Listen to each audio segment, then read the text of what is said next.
Assalamualaikum warahmatullahi wabarakatuh. Dalam video kali ini saya akan melakukan review pribadi ya teman-teman ya, CPE 610. Ini produk dari TP-Link CPE 610 yang saya gunakan untuk akses point. Di sini untuk spesifikasi dari CPE 610 menggunakan prosesor Qualcomm 560 MHz dengan memori 64 MB DDR2 dan 8 MB flash. Untuk CPE 610 ini saya menggunakan yang versi 1. Kalau dicek di webnya itu ada upgrade firmware yang terbaru ya teman-teman, untuk tahun 2020 ini. Kita cek ini ada di tanggal 14 bulan 7 2020. Di sini ada banyak perbaikan dari firmware sebelumnya yang keluaran tahun 2018. Ini hampir 2 tahun teman-temannya baru muncul upgrade-nya. Tapi di sini setelah saya upgrade ke firmware yang terbaru ini yang tahun 2020 ini, ada menu dari CPE 610 ini yang tidak ada, yang atau dihilangkan, yaitu di mode repeater. Itu tidak ada mode untuk repeater universal teman-teman ya. Baiklah, di sini saya menggunakan CPE 610 ini sebagai access point. Ini seperti ini topologinya. Jadi di sini klien saya ini ada 3 yang terhubung ke CPE 610. Ini klien pertama, ini klien A ini menggunakan Lightbeam M5 teman-teman ya. Di sini saya map itu jaraknya 3,9 kilo dari posisi akses point saya. Selanjutnya di sini ada klien B juga menggunakan Lightbeam M5. Kalau dari posisi ke akses point itu, lokasi klien B ini mempunyai jarak 4,3 km. Selanjutnya ini ada lagi klien C atau klien yang ketiga ini menggunakan perangkat dari Mikrotik XST LED 5ND. Kalau dari akses point ini saya map itu jaraknya sekitar 9,3 km teman-teman ya. Ini posisinya, arah akses pointnya atau CPE 610 ini lurus dengan klien A, karena ini klien pertama yang terhubung dengan akses point CPE 610. Jadi pointingnya itu saya luruskan dengan klien A. Kalau di klien B ini agak nyamping teman-teman ya, dengan posisi akses point.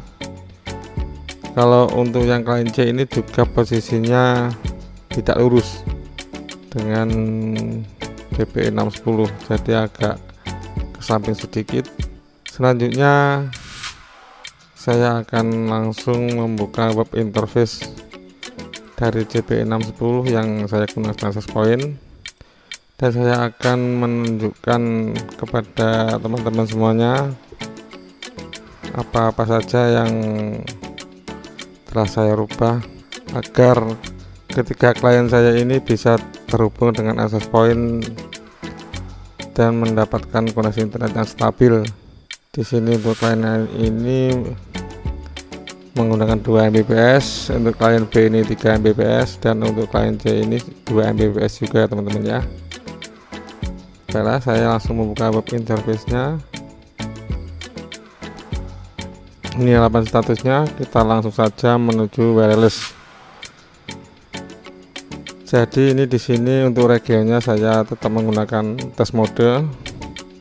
Untuk modenya saya menggunakan 802.11a atau N. Channel width-nya saya menggunakan 20 MHz. Untuk max PTI gridnya saya menggunakan MCS2. Jadi saya batasi untuk MCS2 agar untuk CCG nya itu, transmisi CCG nya itu biar stabil teman-teman ya, di 19,5 atau 21,7 Mbps. Selanjutnya channel frekuensi, di sini saya telah melakukan scan dan di antara ketiga klien ini yang sangat stabil ini di access point saya menggunakan channel 5300 MHz. Di sini untuk channelnya ini menyesuaikan dengan channel dari dari SST yang disupport SST ini.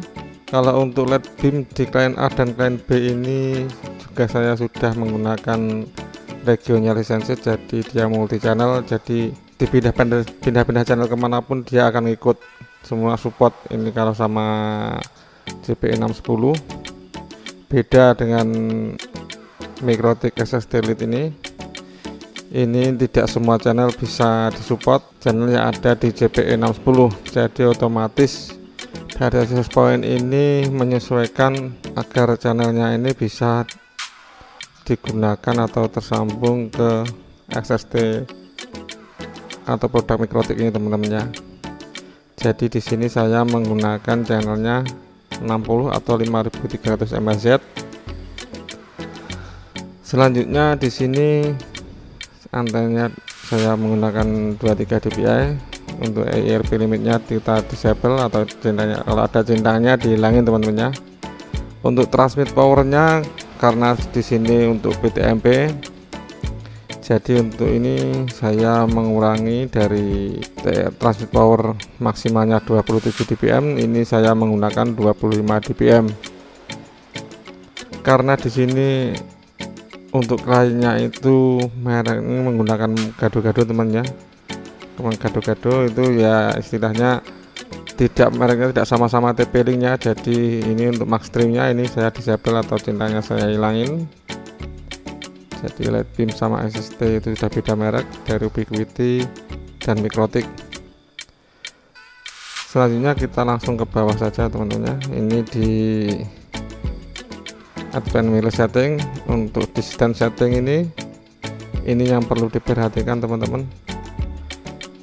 Untuk distance setting ini atau jarak ini sebaiknya jangan di auto. Kalau untuk JP610 teman-teman ya, nggak tahu kalau merek lain. Kalau di JP610 ini ini pengaruhnya sangat besar untuk JP610 ini untuk dijadikan access point, terutama untuk klien yang posisinya seperti ini. Klien posisinya agak nyamping sini. Ini klien B sama klien C, ini posisinya kan nggak lurus dengan JP610. Kalau untuk di klien A ini aman, kalau untuk jaraknya di otomatis teman-teman ya. Kalau di klien B ini sama klien C ini, kalau untuk jaraknya ini sebaiknya di disable untuk autonya. Ini biasanya defaultnya ini auto. Ini kalau di auto itu dia akan derajatnya menyempit, jadi dia akan memberikan sinyal berusaha memberikan sinyal yang jauh teman-teman ya. Ini arah HP-nya ini dia berusaha, jadi yang di samping-samping ini yang klien yang nggak lurus ini biasanya koneksinya jadi jelek. Kalau untuk distance-nya di otomatis, jadi sebaiknya ini distance-nya sebelum waktu terbang itu di otomatis dulu, nanti akan seperti ini, akan gelap, tapi di sini akan muncul jarak atau jarak realnya yang deteksi HP dari klien yang terjauh. Ini sebaiknya kalau ini saya hilangin aja. Kemarin saya otomatis itu klien yang ini C sama B ini tidak stabil teman-teman. Internetnya lemot, sering lepas ini dari HP ini, sering nggak terkonek, sering DC tentunya disconnect. Di sini distance-nya karena jaraknya 9,3, saya ini set untuk jaraknya ini saya setting 10 km. Nah, ini untuk maksimalnya kalau di otomatis ini 27,9 km, jadi hampir 28 km. Untuk beacon interval ini default saja, tidak perlu dirubah, yang lainnya tidak perlu dirubah ini tentunya. Baiklah, selanjutnya setelah selesai pengaturan di pengaturan ini pengaturan di access point JP610 saya teman-teman ya, dengan 3 klien. Selanjutnya saya menuju ke halaman status. Di sini ada klien yang terkonek, kita langsung ke bawah saja, kita langsung klik station. Di sini ada 3 status connect klien teman-teman ya. Di sini untuk klien A ini yang debit namanya RM5 ini mendapat sinyal min 70 dBm, noise nya min 91, CCG nya 100%. Di sini negosiasi trade nya 21,7 Mbps karena dia posisinya ini lurus. Ini teman-teman ya, ini klien A, ini posisinya dengan JP610 ini lurus, jadi LED beamnya itu PTP itu lurus. Jadi untuk CCG nya dia bisa 100%. Selanjutnya yang bawah ini, yang nomor 2 ini mendapat min 70 dengan noise min 99 dBm ya. Ini CCG nya 94%, teman-teman. Ini kliennya menggunakan SST, jaraknya 9,3 km, ini CCG nya bisa 94%, dan negosiasi Mbps nya dapat 14,4 Mbps. Di sini tidak ada penggunaan. Selanjutnya yang paling bawah ini ada klien B. Klien B ini jaraknya 4,3 gitu ya. Ini 4,3 km. Ini sinyalnya min 69 dengan noise nya min 89, CCG nya ini 94%. Di negosiasi rate nya atau TRX rate nya ini dapat 21,7 Mbps. Ini yang SSD ini juga kadang di 21,7 karena tidak ada traffic yang digunakan. Jadi ini kalau ada traffic yang digunakan ini biasanya ini akan turun CCG nya teman-teman, tapi nggak masalah. Baiklah, di sini selanjutnya saya akan mencoba membuka perangkat access point klien. Yang untuk klien A saya akan mencoba membuka web interface nya MikroTik. Karena di sini saya menggunakan PoE, saya akan membuka atau alamat IP nya dari remote address PoE. Ini kita langsung saja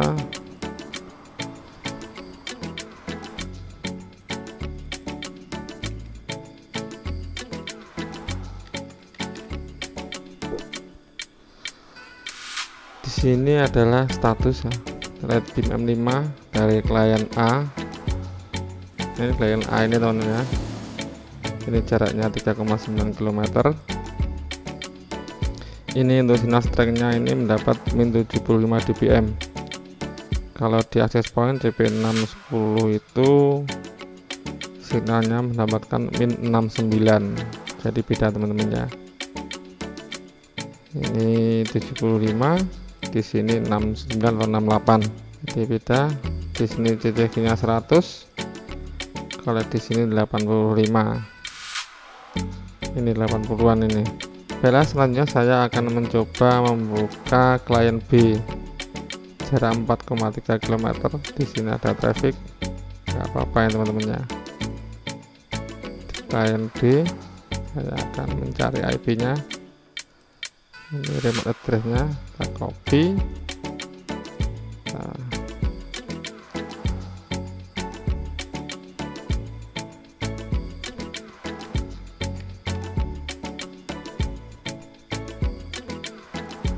Ini teman-teman ya, kalau di klien B itu jarak 4,3 km itu, ini 4,4 km. jaraknya dari HP. Ini kalau dari ini klien A ini 3,9 km. Ini kalau di LED PM5 nya klien B, ini sinyalnya sama dengan klien A ya, min 75 dBm. Kalau di CPE 610 nya ini min 69, intervalnya segini. Jadi ada perbedaan teman-teman ya, antara di access point dengan di klien untuk signal strength-nya. Di sini transmisi CV-nya 77,9%. Baiklah, selanjutnya saya akan membuka dari SST ya, dia melalui inbox. Buka SST melalui inbox. Di sini sudah saya kasih IP statik untuk SST-nya agar saya bisa akses melalui inbox di sini teman ya. Sebetulnya sih bisa melalui PPW bisa, tapi kan lebih cepat kalau bisa di statik ini. Ini untuk SST-nya, ini tidak ada settingan yang spesial teman-teman ya. Ini alamat statusnya.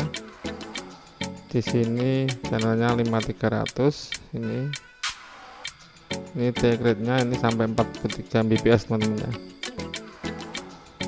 28, ini RX-nya 14,4 ini. Ini sinyalnya dapat min 78 dBm. Jadi beda teman-teman ya. Kalau di AP itu mendapatkan 70, min 71 atau 70 atau 69, ini bahkan sampai 69. Ini 77, 78. Ini untuk signal to noise nya dapat 25, 26 dB. Daerah CCV nya ini cuma segini tentunya. Kalau dia cuma langganan 2 Mbps, jadi masih aman. Kalau sinyal segini teman-teman ya. Ini untuk settingannya, modenya wireless station, bandnya 5 GHz AM. Untuk SST nya ya teman-teman ya, 25Z. Untuk frekuensinya di sini, ini saya menggunakan country United States atau Amerika ya teman-teman ya. Ini channelnya lebih banyak. Ini channelnya disupport itu yang tebal-tebal ini teman-teman. Ini seperti ini adalah channel-channel yang disupport, yang tipis-tipis ini nggak bisa support, atau nggak bisa kalau AP menggunakan channel yang tipis-tipis ini dari klien ini tidak bisa disambungkan, tidak terkonek. Jadi yang tebal-tebal ini 5300, 5280, 5320, sini untuk 55, ini sampai 5825. Ini untuk frekuensi modenya manual take power. Di sini untuk TRX-nya saya gunakan default, jadi gini apa, untuk powernya itu otomatis dari mikrotiknya yang mengatur. Nah, itu dibutuhkan power berapa untuk bisa terhubung dengan access point. Di sini status dari powernya ini 32 dBm, di sini 25 dBm. Ini statusnya. Baiklah, selanjutnya saya akan melakukan tes ping temen ya, ping ke IP dari ketiga klien ini. Ping dari ini klien A.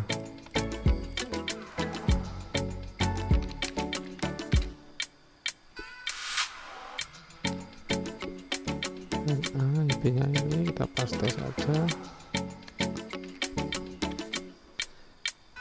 Ini untuk klien A. Selanjutnya untuk klien B,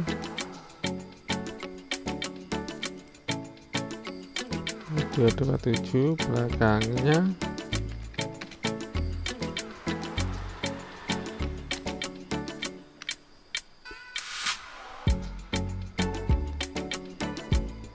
Ini klien B. Selanjutnya untuk klien C yang menggunakan SST lead 5ND teman-temannya di sini.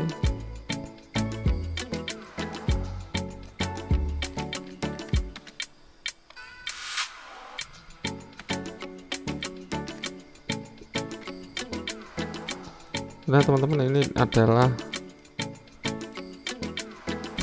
ping IP PPOE dari klien yang terhubung dengan access point CPE 610 saya teman-teman ya. Lumayan stabil ini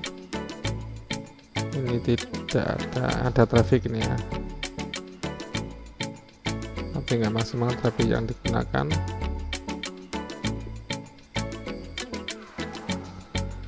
Nah teman-teman, sekian video kali ini review saya dari perangkat TP-Link, merek TP-Link, yaitu seri CPE 610 yang saya gunakan untuk access point dengan 3 klien yang menggunakan 2 LED beam M5 dengan jarak 3,9 km dan jarak 4 km, dan salah satunya menggunakan SST MikroTik SST 5ND dengan jarak 9,3 km. Semoga video ini bermanfaat. Terima kasih. Wassalamualaikum warahmatullahi wabarakatuh.